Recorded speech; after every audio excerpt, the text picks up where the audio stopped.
கர்த்தருக்குள் மிகவும் பிரியமானவர்களே, இந்த நாளிலே நாம் தியானிக்க போகிற வேத வசனம் ஆபகுக் 1வது அதிகாரம் 2வது வசனம். கர்த்தாவே, நான் எதுவரைக்கும் உம்மை நோக்கி கூப்பிடுவேன்.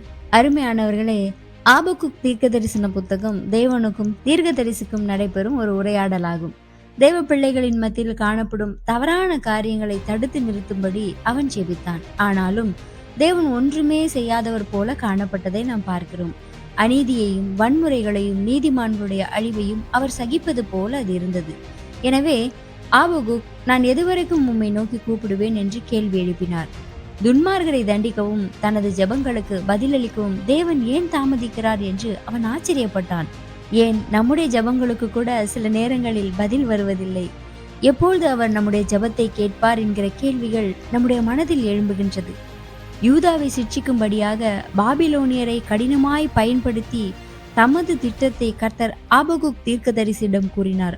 ஆனால் தம்முடைய சொந்த ஜனமாகிய யூதாவை சிட்சிக்கும்படி அவர்களை பார்க்கிலும் துன்மார்கரான ஜனங்களை தேவன் பயன்படுத்துவது ஏன் என்கிற கேள்வி ஆபகுக் மனதில் இருந்தாலும், தேவன் தம்முடைய ஜனங்களை சிறுமைப்படுத்தி அழிக்க மாட்டார் என்றும் அவருடைய மீட்பின் திட்டத்தை அது தடை செய்யாது என்பதையும் அவர் நிச்சயமாய் அறிந்திருந்தான். தேவனுடைய திட்டம் வித்தியாசமானது. குறித்த காலத்தில் தரிசனம் நிறைவேறும். தேவன் நம்முடைய ஜெபங்களுக்கு ஏன் இன்னும் பதிலளிக்கவில்லை என்று நாமும் கூட யோசித்துக் கொண்டிருப்போம். யோசேப்பு சிறைச்சாலையில் இருந்த போது அவன் பானபாத்திரக்காரனிடத்தில், நீ ராஜாவினிடத்தில் என்னை குறித்து பேசு என்று சொல்லியிருந்தும் அவன் முற்றிலும் மறந்து போனான். அப்பொழுது யோசேப்புக்கு இப்படி தோன்றியிருக்கலாம், ஆண்டவரே, எனக்கு ஏன் இந்த அநியாயமான தண்டனை? என்னுடைய ஜெபத்தை நீர் கேட்க மாட்டீரா என்று. ஆண்டவர் பாருங்கள், 2 வருடத்திற்கு பிறகு ஒரு சொப்பனத்தை அந்த பார்வோன் ராஜாவுக்கு உண்டாக்கி அவன் மூலமாக யோசேப்பினுடைய தலையை உயர பண்ண கர்த்தர் கிருபை உள்ளவராயிருந்திருக்கிறார். நாம் எதிர்பார்க்கிற நேரத்தில் நம்முடைய ஜெபத்திற்கு பதில் வரவில்லை என்று நாம் அங்கலாய்த்து கொண்டிருந்தாலும் ஆண்டவருடைய திட்டம் எதுவுமே நன்மைக்கு ஏதுவானதாக இருக்கும்.